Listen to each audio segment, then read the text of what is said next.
Hello and welcome back to my channel. In today's video I will show you how to open a business bank account in Costa Rica.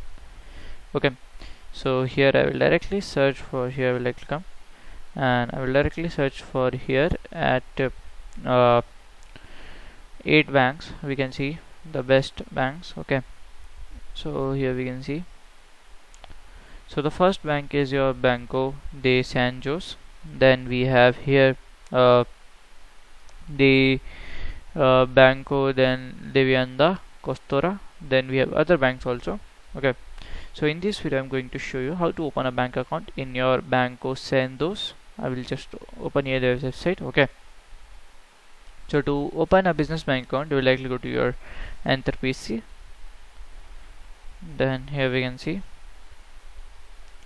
so here we can see here they have. Okay,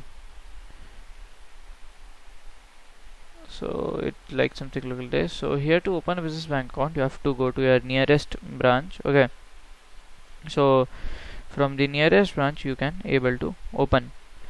So after going to the nearest branch you have to go to submit the form, then you have the option to open.